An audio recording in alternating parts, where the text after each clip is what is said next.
Hi hello ನಮಸ್ತೆ, ಎಲ್ಲರೂ ಹೇಗಿದ್ದೀರಾ? ಎಲ್ಲರೂ ಚೆನ್ನಾಗಿದ್ದೀರಿ ಅಂತ ಭಾವಿಸ್ತಾ ಇದ್ದೀನಿ. ನಾನಂತೂ ಸೂಪರ್ ಆಗಿದ್ದೀನಿ. ಇವತ್ತು ಬೆಳಿಗ್ಗೆ ಬೇಗ ಎದ್ದು ಎಲ್ಲಿಗೆ ಹೊರಡ್ತಾ ಇದ್ದೀನಿ ಅಂತ ಹೇಳಿದರೆ ಪ್ರೋಗ್ರಾಮ್ ಇದೆ ಆಯಿತಾ. ಎಲ್ಲಿ ಗೊತ್ತಾ? ಬ್ಯಾಂಗ್ಳೂರಲ್ಲಿ ಪ್ರೋಗ್ರಾಮ್ ಇರುವಂಥದ್ದು. ಹಾಗೆ ನಾನು ಬೇಗ ಬೇಗ ರೆಡಿಯಾಗಿ ನಾನು ಟೂ ವೀಲರಲ್ಲಿ ಮಡಂತಿಯರವರೆಗೆ ಹೋಗಬೇಕು. ಯಾಕಂದರೆ ನನ್ನ ಗಾಡಿ ಸರ್ವಿಸಿಗೆ ಇಡಲಿಕ್ಕೆ ಇದೆ. ಸೊ ತುಂಬ ಪ್ರಾಬ್ಲಮ್ ಇದೆ ನನ್ನ ಗಾಡಿಯಲ್ಲಿ. ಅದಕ್ಕೋಸ್ಕರ ನಾನು ಮಡಂತಿಯರವರೆಗೆ ಗಾಡಿಯಲ್ಲಿ ಹೋಗಿ ಅಲ್ಲಿ ನನ್ನ ಸ್ಕೂಟಿಯನ್ನು ಇಡಲಿಕ್ಕಿದೆ. ಸೊ ಹಾಗೆ ಹೋಗ್ತಾ ಇದ್ದೀನಿ, ಸ್ವಲ್ಪ ಬೇಗ ಹೊರಡ್ತಾ ಇದ್ದೀನಿ ಆಯಿತಾ.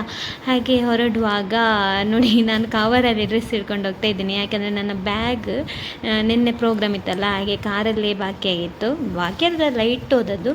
ಸೊ ಅದಕ್ಕೆ ಅಲ್ಲಿ ಇಟ್ಟಿದ್ದೀನಿ ನೋಡಿ. ನನ್ನ ಅಂಬಾರಿ ಇಲ್ಲಿ ಇದೆ. ಸೊ ಅದರದ್ದು ಸಾಕ್ ಅಬ್ಸರ್ ಏನೆಲ್ಲ ಹೋಗಿದೆ ಅಂತ ಎಲ್ಲ ಹೇಳಿದರು. ಮತ್ತು ಗಡಗಡ ಗುಡುಗುಡು ಎಲ್ಲ ಸೌಂಡ್ ಬರ್ತಿತ್ತು. ಸೊ ಅದನ್ನು ಫುಲ್ ಸರ್ವಿಸ್ ಮಾಡುವ ಅಂತ ಹೇಳ್ಕೊಂಡು ಅಲ್ಲಿ ಒಬ್ಬರು ಅಜ್ಜ ಚಂದ ಮಾಡಿ ಕೊಡ್ತಾರೆ ಆಯಿತಾ. ಹಾಗೆ ಅಲ್ಲಿ ತಗೊಂಡೋಗಿ ಇಡುವ ಅಂತ ಹೇಳ್ಕೊಂಡು ನಿನ್ನೆ ಹೇಳಿ ಎಲ್ಲ ಆಗಿದೆ. ಇವತ್ತು ಕರ್ಕೊಂಡೋಗೋದಲ್ಲ ತಗೊಂಡೋಗುವ ಅಂತ. ಸೊ ನಾನು ಫೈನಲಿ ಆಗಿ ಇಲ್ಲಿ ಮಡಂತಿಯರಿಗೆ ರೀಚ್ ಆಗಿದ್ದೀನಿ. ಬೇಗ ರೀಚ್ ಆಗಿದ್ದೀನಿ ಆಯಿತಾ. 7:15 ರೀಚ್ ಆಗಿದ್ದೀನಿ. ನಾನು 8 ಗಂಟೆಗೆ ಬರಲಿಕ್ಕೆ ಹೇಳಿದ್ದದ್ದು, 7:15ಗೆ ಬಂದಿದ್ದೀನಿ. ಯಾಕಂದರೆ ಸ್ವಲ್ಪ ಬೇಗ ಬಂದಿದ್ದೆ ಆಯಿತಾ. ಹಾಗೆ ಬರುವಾಗ ಎಲ್ಲರೂ ಕೂಡ ನನ್ನ ಟೀಮಿನವರು ಕೂಡ ಎಲ್ಲರೂ ಬಂದು ಎಲ್ಲರೂ ಬ್ಯುಸಿಯಾಗಿದ್ದಾರೆ. ಯಾಕಂದರೆ ಉತ್ತರ ಕನ್ನಡ ಸಾಂಗ್ಸ್ ಎಲ್ಲ ನಮಗೆ ಜಾಸ್ತಿ ಬೇಕಾಗ್ತದೆ, ಉತ್ತರ ಕನ್ನಡಕ್ಕೆ ಹೋಗೋದಲ್ವ. ಸೊ ಹಾಗೆ ಎಲ್ಲ ಸಾಂಗ್ ಎಲ್ಲ ಲಿಸ್ಟ್ ಮಾಡ್ತಿದ್ವಿ. ಮತ್ತು ನೋಡಿ, ನಂದು ಫ್ಯಾನ್, ನಂದಲ್ಲ ಇದು ಹಸ್ಬೆಂಡಿದ್ದು ಫ್ಯಾನು. ಹಾಗೆ ಅದನ್ನು ತೊಗೊಂಡು ಬಂದಿದ್ದೆ. ಸೊ ಇವತ್ತು ಕೂಡ ಚಾಕ್ಲೇಟ್ ತಂದಿದ್ದೀನಿ ನೋಡಿ. ಇಷ್ಟು ವೆರೈಟಿ ಚಾಕ್ಲೇಟು, ಒಂದು 3 ಬಗೆ ಚಾಕ್ಲೇಟನ್ನು ಇಟ್ಕೊಂಡು ಬಂದಿದ್ದೀನಿ. ಯಾಕಂದರೆ ಗಾಡಿಯಲ್ಲಿ ಹೋಗುವಾಗ ಮಾತಾಡ್ತಾ ತಿನ್ನಬೇಕಾಗ್ತದೆ ಅಲ್ವಾ. ಸೊ ಹಾಗೆ ಚಾಕ್ಲೇಟ್ ಎಲ್ಲ ತಗೊಂಡು ಬಂದೆ ಗೈಸ್. ಮತ್ತು ನೋಡಿ, ನಾವು ಎಲ್ಲಿ ರೀಚ್ ಆದ್ವಿ ಅಂತ ಹೇಳಿದರೆ ಉಪ್ಪಿನ ಅಂಗಡಿಗೆ ರೀಚ್ ಆದ್ವಿ. ಚಹಾ ಕುಡಿಬೇಕಲ್ವ, ತಿಂದಿಲ್ಲ, ಖಾಲಿ ಹೊಟ್ಟೆಗೆ ಬಂದಿದ್ದೀವಿ. ಹಾಗೆ ಆದಿತ್ಯ ಹೋಟೆಲ್ಗೆ ಬಂದಿದ್ವಿ. ಸೊ ಇವತ್ತು ಮಾತ್ರ ನಾವು 3 ಜನ ಇದು ಪಲಾವ್ ತಗೊಂಡಿದ್ವಿ. ಮತ್ತು ಅರವಿಂದ್ ಅಣ್ಣ ಮಾತ್ರ ಅವಲಕ್ಕಿ ತಗೊಂಡ್ರೆ ಆಯಿತಾ. ಹಾಗೆ ಸ್ಪೆಷಲ್ ಆದ ಟೀ ಬಂತು ನಮಗೆ. ಬೆಳಿಗ್ಗೆ ಅಂತೂ ಟೀ ಕುಡಿದ್ರೆ ಎಷ್ಟು ಫ್ರೆಶ್ ಆಗುತ್ತೆ ಗೊತ್ತಾ, ಮೈಂಡೆಲ್ಲ ತುಂಬ ಚೆನ್ನಾಗಿದೆ. ನನಗೆ ಇನ್ನೊಂದು ಗ್ಲಾಸ್ ಟೀ ಕುಡಿಯುವ ಅಂತ ಆಯಿತು, ಆದರೆ ಸಾಕು ಅಂತಾಯಿತು. ಮತ್ತು ಆನಂತರ ಇವಳದ್ದು ನೋಡಿ, ಹೊಟ್ಟೆ ಫುಲ್ಲಾಗಿದೆ. ಇವಾಗ ಹೇಗಾದರೂ ಖಾಲಿ ಮಾಡಬೇಕಲ್ವ. ತಟ್ಟೆಯಲ್ಲಿ ಖಾಲಿ ಮಾಡದಿದ್ದರೆ ಬೈತಾರೆ ಆಯಿತಾ ಅಣ್ಣ. ಯಾಕಂದರೆ ಸುಮ್ಮನೆ ವೇಸ್ಟ್ ಮಾಡಬಾರ್ದಲ್ಲ, ಎಷ್ಟೋ ಜನ ಊಟ ಇಲ್ಲದೆಲ್ಲ ಇರ್ತಾರೆ ಅಲ್ವ. ಸೊ ನಾವು ಸುಮ್ಮನೆ ವೇಸ್ಟ್ ಮಾಡಬಾರ್ದು ಅಂತ ಹೇಳ್ಕೊಂಡು, ಹಾಗೆ ಅಣ್ಣನಿಗೊಂದು ಕಾಲ್ ಬಂದು ಮಾತಾಡ್ತಿದ್ರು ಮಾರೇ, ಎಷ್ಟು ಮಾತಾಡ್ತಾಯಿದ್ರು ಗೊತ್ತಾ. ನಂತರ ನಾವು ಅಲ್ಲಿಂದ ಹೊರಟು ಜಾಸ್ತಿ ವೀಡಿಯೋಸ್ ಮಾಡಲಿಲ್ಲ.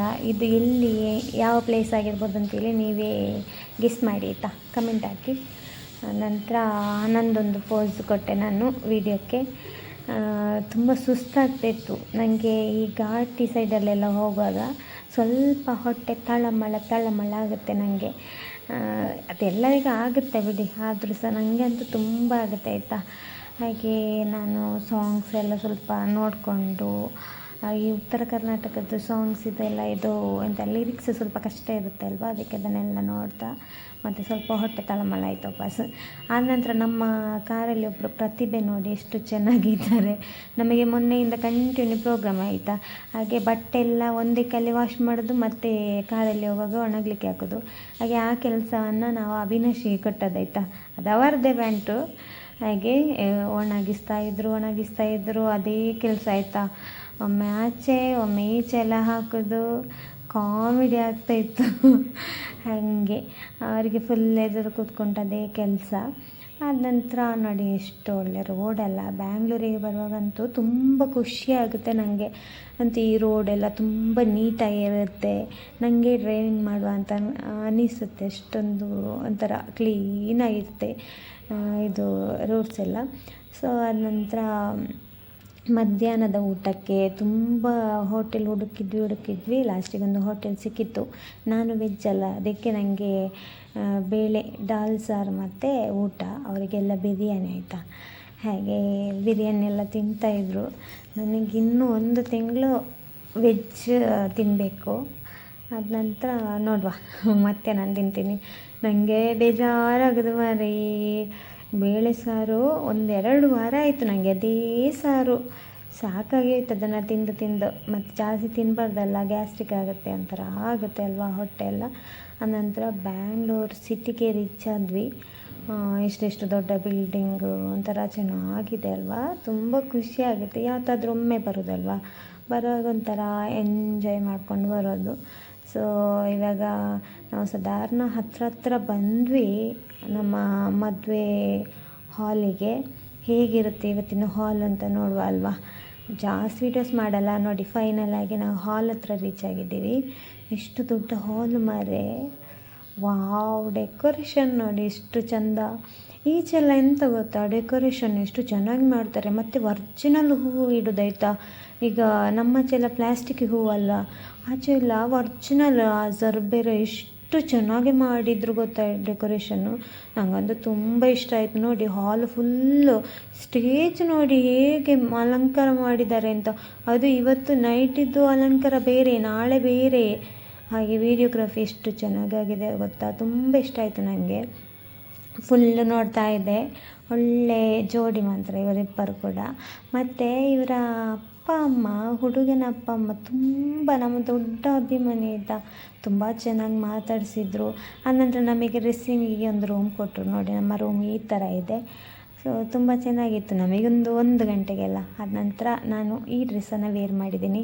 ಇದು ನಾನೇ ಸ್ಟಿಚಿಂಗ್ ಮಾಡಿದ್ದು. ಯಾವ ಥರ ಇದೆ ಅಂತೇಳಿ ಕಮೆಂಟ್ ಹಾಕಿ. ಓಕೆ ಗೈಸ್, ಇನ್ನು ನಮ್ಮದು ಪ್ರೋಗ್ರಾಮ್ ಸ್ಟಾರ್ಟ್ ಆಗುತ್ತೆ. ಇನ್ನು ನಾನು ಬ್ಯುಸಿಯಾಗಿರ್ತೀನಿ, ವೀಡಿಯೋಸ್ ಎಲ್ಲ ಮಾಡೋಕ್ಕಾಗಲ್ಲ. ಇವಾಗ ವೆಲ್ಕಮ್ ಮಾಡ್ತಾ ಇದ್ದಾರೆ ಮಗಳನ್ನು. ಹಾಗೆಯೇ ಯಾರೆಲ್ಲ ನನ್ನ ಚಾನಲನ್ನು ಸಬ್ಸ್ಕ್ರೈಬ್ ಮಾಡಲಿಲ್ಲ, ಪ್ಲೀಸ್ ಸಬ್ಸ್ಕ್ರೈಬ್ ಮಾಡಿ, ಹಾಗೆ ವಿಡಿಯೋನ ಶೇರ್ ಮಾಡಿ. ಇನ್ನು ನೆಕ್ಸ್ಟ್ ಲಾಗಲ್ಲಿ ಸಿಗುವ, ಯಾವ ಲಾಗು ಎಲ್ಲಿ ಪ್ರೋಗ್ರಾಮ್ ಅಂತ ತಿಳ್ಕೊಂಡು ಮುಂದಿನ ಲಾಗಲ್ಲಿ ಹೇಳ್ತೀನಿ ಗೈಸ್. ಎಲ್ಲರಿಗೂ thank you so much. Bye bye, good night.